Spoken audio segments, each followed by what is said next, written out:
Welcome to CS Academy. Good evening, all of you.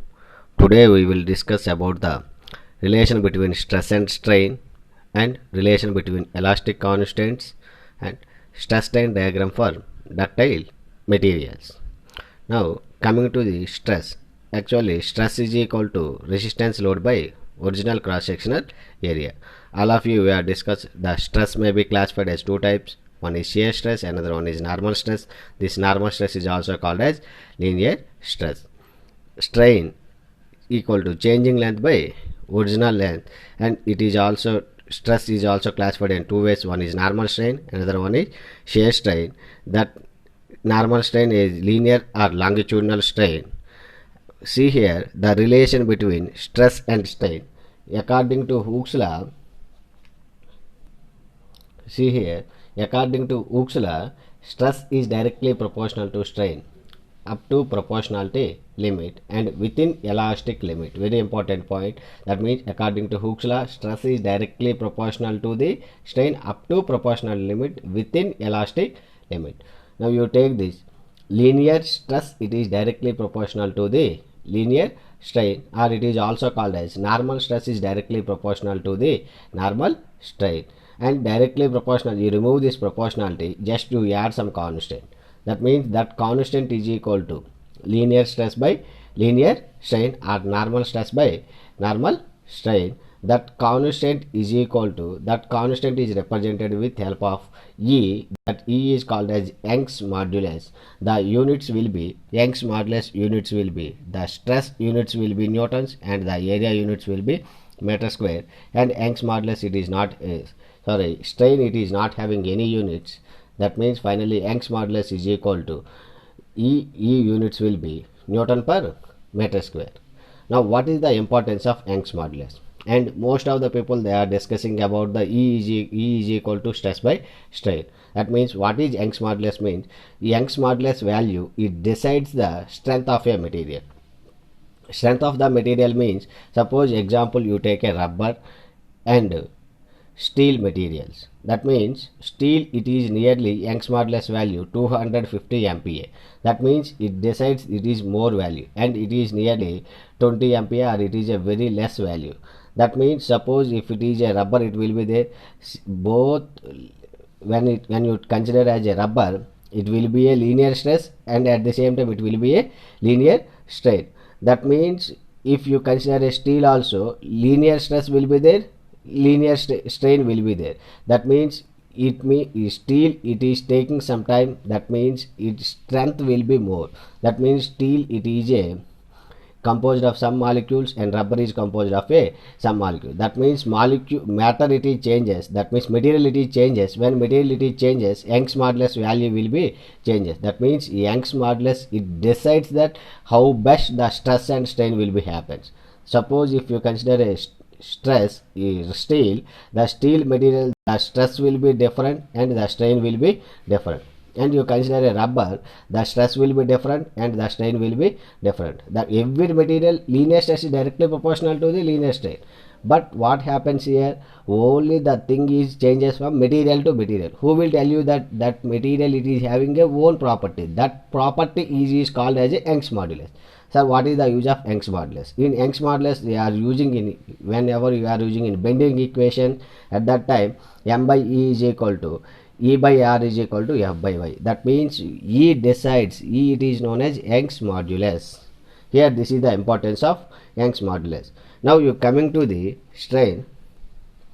Now Young's modulus is equal to stress by strain. What is meant by stress? Stress is equal to load by area and strain is equal to changing length by original length. That means suppose if you want to find out what is the elongation happens here, PL by AE. That means just you manipulate this equation. That means P by A and delta L by L. L goes upwards and A into E comes up. And finally, this is the elongation equation. You can find out the what is the elongation happens in the rod. And now next coming to the shear stress and shear strain. Now before we are discussing about the normal stress and normal strain. Now you coming here. This is a shear stress and shear strain. Same in the similar manner, shear stress is directly proportional to the shear strain. That means it is happens shear stress by shear strain, it is equal to the one constant. Shear stress by shear strain is constant. That constant is known as shear modulus. That means shear, that means stress by strain comes, it is look like a modulus. That means it is shear stress by shear strain, it gives as a shear modulus. That means what is the use of modulus? What is the same like it is a Young's modulus, same like it is a Richter modulus. This will be a linear stress by linear strain, or it is a normal stress by normal strain. It is here, it is shear stress by shear strain. In shear, you can mostly you are using in the round bars, circular bars, and that case you can consider the rigidity modulus. That rigidity is very important. That means the rigidity equation is T by J is equal to tau by R is equal to G theta by L. That G is represented as shear modulus. Now how you can represent shear modulus? Shear modulus you can consider shear modulus, or rigidity modulus you can consider as shear stress by shear strain. This is the representation of shear stress tau, and gamma it is shear strain. And next one more stress, it is direct stress by volumetric strain. And direct stress volumetric strain, that direct stress by volumetric strain, it gives bulk modulus. It comes one constant, that constant another called bulk modulus. See here, what is direct stresses? Direct stresses means, suppose if you take a body, if you are applying more forces on your body, automatically the bulk amount of huge amount of forces are acting on your body. Finally, that body is reduces. That means the body final shape and changes will be there. Length will be decreases, breadth will be decreases, height will be changes. That means totally the volumetrically it is changes. That means you are applying more and more amount of forces on your body, the volumetrically it is changes. That means you have to represent bulk stresses are acting on your body. Finally, it is changes a volume of the body. That means bulk stresses by volumetric strain. You can also call it as direct stress by volumetric strain. Direct stress you can represent as delta P. Delta P is direct stresses, and volumetric strain you are represented as sigma V. Sigma V is equal to change in volume by original volume. It is called as bulk modulus. Bulk modulus is represented as K, where K is equal to V dP by dV. Now actually bulk modulus is equal to dP by dV by V. Now V goes upwards, V dP by dV. It is called as bulk modulus. Sir, what is the relation between bulk modulus and compressibility? Suppose if a material it is having a more bulk modulus, that means suppose if you want to compress the body is more, that means it is compressibility is more, means the bulk modulus is very less. That means you can easily compress the body. Whenever you can easily compress the body, the bulk modulus will be there. That means bulk modulus is a one of a material property. If the compressibility of a material is very high, that means if the compressibility of a material is very high, the bulk modulus will be very less. That means it decides a compressibility factor. Suppose if you consider a liquids are incompressible. Liquids are incompressible means it is compressibility is 0. Whenever it compressibility is 0 means 1 by 0. 1 by 0 it gives a infinity. That means for liquids what is the K value? K value is infinity. Now come to the fourth property, Poisson's ratio. Poisson's ratio is represented with mu or 1 by m. Poisson ratio equal to lateral strain by linear strain. And finally, the four elastic constants is coming to picture. One is E, K, G and mu. E is represented as Young's modulus, K is represented as bulk modulus, G is represented as shear modulus or rigidity modulus, mu is known as Poisson's ratio. Now what is the relation between these four? E is equal to 2G into 1 plus mu, and at the same time one more relation, E is equal to 3K into 1 minus 2 mu. Suppose if you consider mu is equal to 0, suppose if mu is equal to 0, E becomes 2G. That means what is the relation between E by G? E by G is equal to E is equal to 2G. Whenever E is equal to 2G, E by G becomes value will be 2. In exams they will ask you what is the ratio of E by G or G by E. What is the value of G by G? It is inverse of this, 1 by 2. And suppose if you consider mu will be 0.5. Suppose if mu will be 0.5, this will be 1.5. And now you are getting like simply just by substituting this, you will get E by G or G by E. Now you take this, then next one is E is equal to 3K into 1 minus 2 mu. That means this is the relation between E, K and mu. And this is the relation Young's modulus, bulk modulus and Poisson's ratio. This is the relation between Young's modulus, rigidity modulus, and Poisson's ratio. And suppose if you substitute mu is equal to 0, if mu is equal to 0, the total term will be 0. When total term will be 0, that means E by K. What is the relation between E by K? E by K is equal to 0. That means mu will be 0. So that means sometimes the mu value will be 0. That means E by K ratio will be 0. That means E will be 0. See here, E will not be 0. E is always, you are telling that E is a material property. That means E is having something value. Already we are discussing steel of E is equal to, E of steel is equal to 250 megapascal. That value will be something here. And suppose if you take this, mu is equal to 0.5. That means if mu is equal to 0.5, now take this value. Suppose if you substitute mu is equal to 0.5, that means E will be greater than G. That means mu will, if it is 1.25 into 2.5, that means E is greater than G. Same, you substitute mu is equal to 0.5, that means that value E is greater than K. That means in only one case, E is always greater than K is always greater than G. This is very important relation. At mu is equal to 0.5 only, E greater than K greater than G. Suppose if you consider mu is equal to 0.3. Whenever mu is equal to 0.3, suppose if you substitute mu is equal to 0.3 in this case, that means here that value will be 1.33. 1.33 into 2.66. That means E is greater than J. E is greater than G. That means finally always E is greater than will be G. E is always greater than G. Now you coming here, now you substitute, suppose if mu is equal to 0.33, that means it is equal to the K. That means at only mu is equal to 0.33, E will be K. Suppose if you substitute more than 0.33, if you substitute more than 0.33, just you, for calculation purpose, you take 1.5 value, you take this, E is less than K. At that time, E value will be reduces. That means more bulk modulus and less Young's modulus. And you consider this, mu is equal to less than 0.33. You consider mu is equal to less than 0.33, at that time E is greater than K.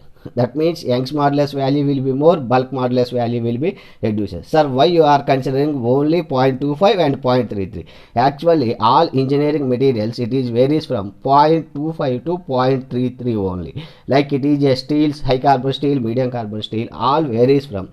Young's modulus is varies from 2.5 to 33. All engineering materials is varies from this value. That's why at that particular values, what happens engineering materials. This is the, finally this is the 4 elastic constants, and this is actually E is equal to 2G into 1 plus mu. E is equal to 3K into 1 minus 2 mu.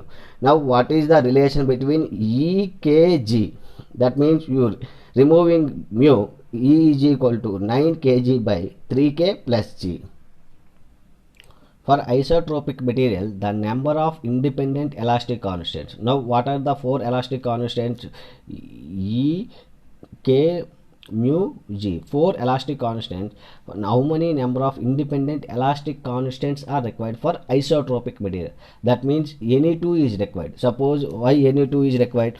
Suppose if you take E, you want to find out E, you suppose if you know G value and mu value, you will get E.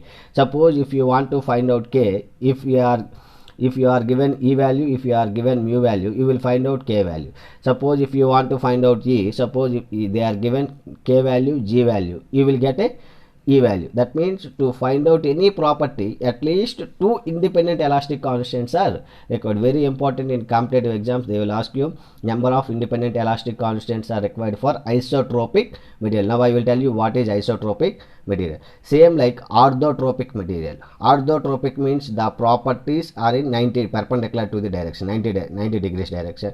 This is 90 degrees, 9 values.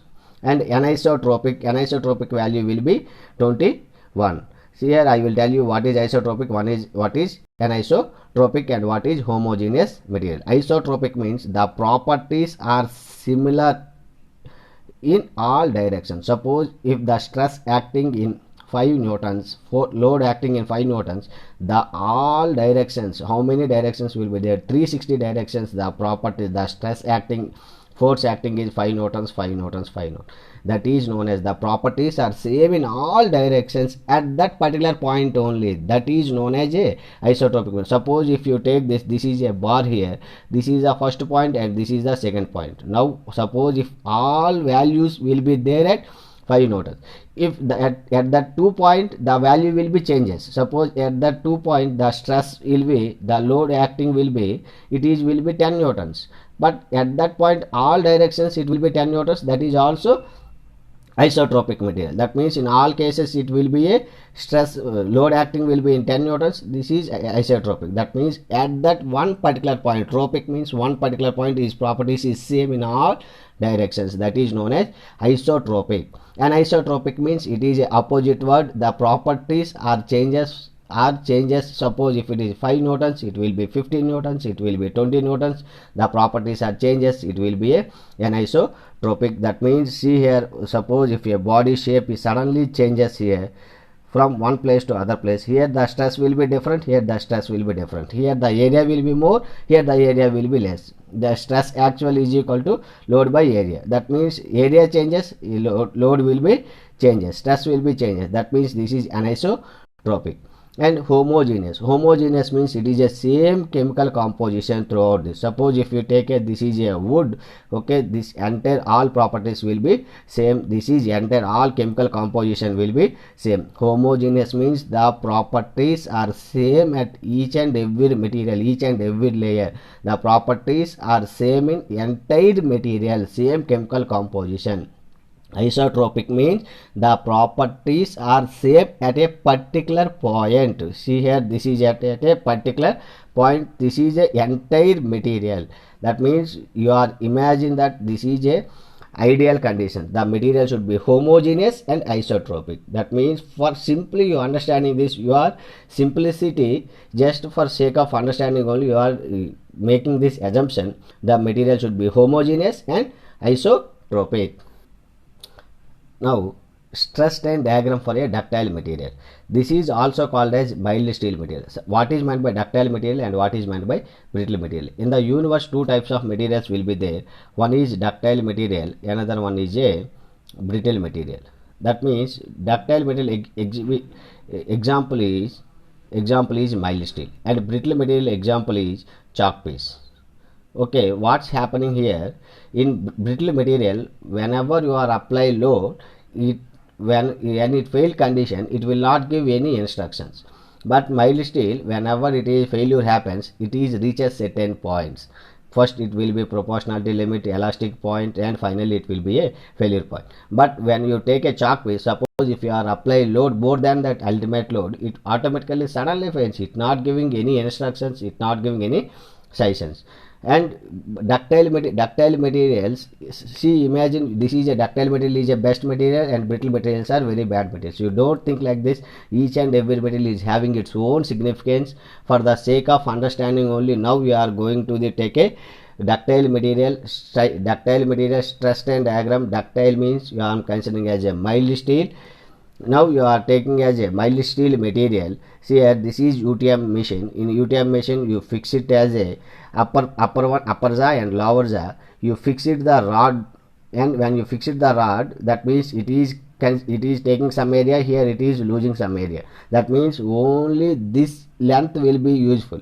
That means this length is known as effective length, this length is known as gauge length. How you can find out the gauge length? That means entire rod length will be there, but only you are using this area. This area will be consideration. This area you are using in practical application. This area will be necking zone will be happens. This area will be changes the shape of a object.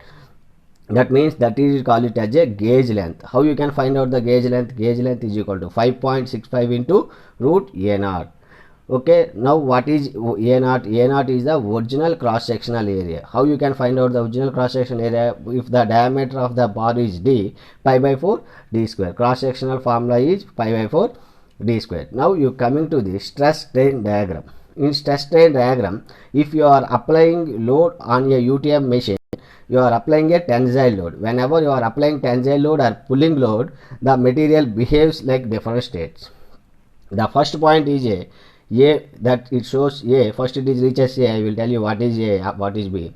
A point, it is a proportionality limit, and B point is a upper elastic point, and C point is a upper yield point, and D point is a lower yield point, and E point is a ultimate tensile strength point, F point is a fracture point. Now see here, what is proportionality limit? Whenever you are applying stress on a material, immediately it changes its shape. That means stress is directly proportional to the strain. Stress is directly proportional to strain means, that means it maintain a linear relationship. Suppose if you are removing the load, immediately it come back to its original position. Suppose if you are applying load up to elastic point, stress is directly proportional to the strain. Stress and directly proportional to the strain, it maintains a linear relationship. That means linear stress is directly proportional to the linear strain according to Hooke's law up to proportionality limit. And after that, next point is elastic point. That means one material, it is elastic point. Whenever you are removing the load, it come back to its original position, it regains its original position. That is known as elastic point. And after that, it is material reaches a ultimate this is upper yield point. Yielding means it is a permanent deformation. Permanent deformation means that material, it changes its nature. Initially this is the, before that this is the elastic point, now it is a plastic point. That means here it is changes from elastic nature to the plastic nature. That call it, it is called as a yielding nature. See here, it is a, like it is a surface roughness symbol. What is meant by surface roughness symbol? Here it is a just, it is changes the one nature to the other nature. That means molecules, grains orientation, new grains orientation will be there. See here, and after that slowly it is changes to D point, it is reaches D point. That D is known as lower yield point. In the lower yield, what is the significance of lower yield point? Why you are representing as a two yield points? Upper yield point, it is in the unstable nature. That means just it is starting from elastic nature to the plastic nature. Whenever it is just starting elastic nature to the plastic nature, it takes some time to grain orientation. Grains, it is freely, it is moving, it takes some time to settle down. That means here it is in the unstable nature, here it is reaches a stable nature. That means here it is a stable nature, it is almost equal to the elastic point. That means here the stress at lower here compared to the stress at upper here. Upper yield point, the stress at here, the stress at upper, here the stress at lower. That means here the more stresses will be there, here the less stresses will be there. Suppose if you are using in a design applications, you have to consider the lower yield point, you cannot consider the upper yield point. Upper yield point is in the unstable nature, lower yield point is in the stable nature. And see here, suppose if you are applying lower load, that you have a guarantee, you have a security. I am applying low load, that means that material, it is having more, the lifetime will be increased. Suppose if you are applying more load, you don't have any guarantee. That means you are in design conditions, you are applying a lower load, lower yield point. That is the reason design consideration is reaches a lower yield point. At that point, the stress is almost equal to the elastic point, the stress will be lower. Here you have a guarantee, you have a one safety condition.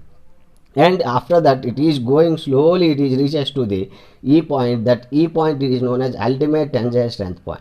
See here, this is known as a strain hardening zone. What is meant by strain hardening zone? That means that molecules, here it is reaches elastic nature to the plastic nature. Elastic nature to the plastic nature means entirely grains orientation will be changes. Again still you are applying a tensile load. Whenever you are pulling load, you are applying. Whenever you are applying a pulling load, automatically that material, they cannot go, they cannot resist, they can resist, and they can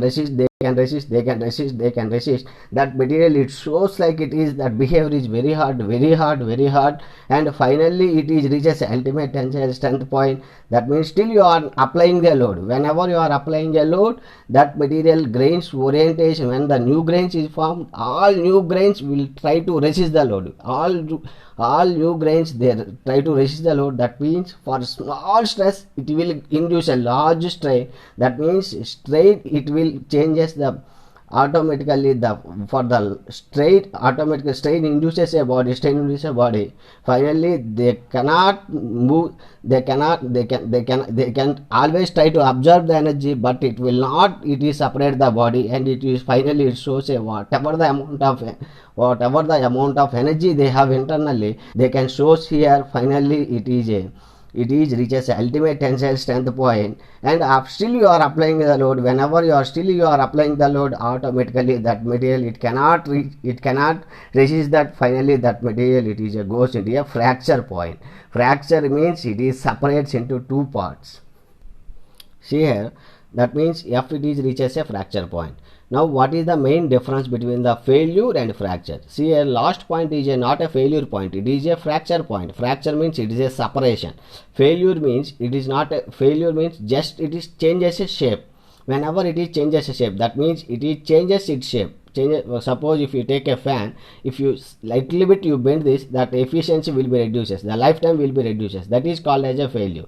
And fracture means it is a fan parts, the fan parts it separates into two, that means it is a fracture. That is the main difference between the failure and fracture. See here, what is meant by failure? Failure equal to just it is changes a shape.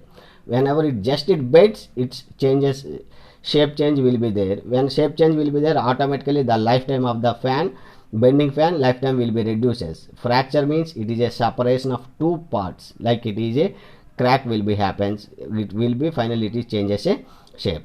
And see here, and what is the main difference between the load and deflection curve and stress and strain curve? See here, why strain it is always you are considering as x-axis, and stress you are always considering y-axis. And strain you can call it as a independent variable, and stress you can call it as a dependent variable. See here, stress means, now you consider this, suppose if you are applying a load.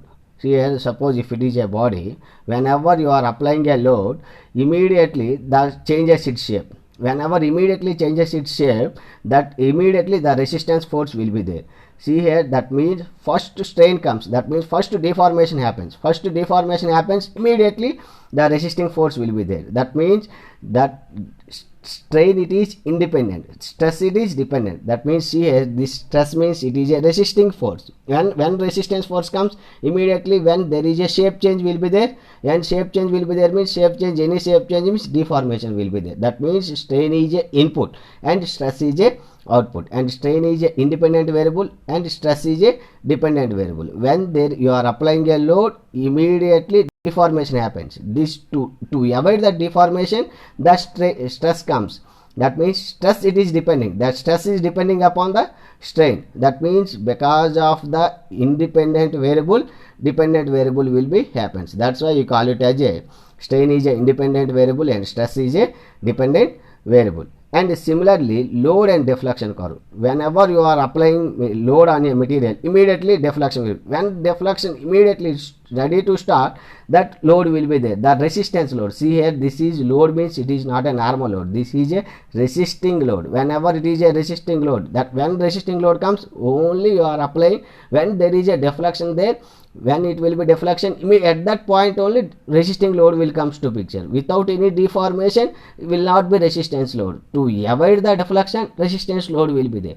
See here, that means this is take this property, that means it values, it gives something, that means this ratio or this multiplication it gives something. Like here from this stiffness is equal to load by deflection. See here, this ratio of stress by strain it gives a Young's modulus. Suppose if you consider the pressure and volume, it gives a work done is equal to pressure into volume.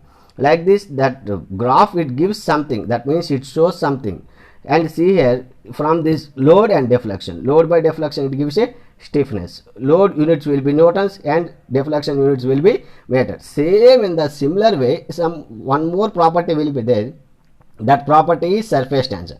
That surface tension equal to force per unit length. Force it will be a newtons and L will be meters. And see here, stiffness and surface tension will be a similar units. They will ask you in exam which of the properties having a similar units. Okay. Thank you for watching this. Please subscribe and share your friends.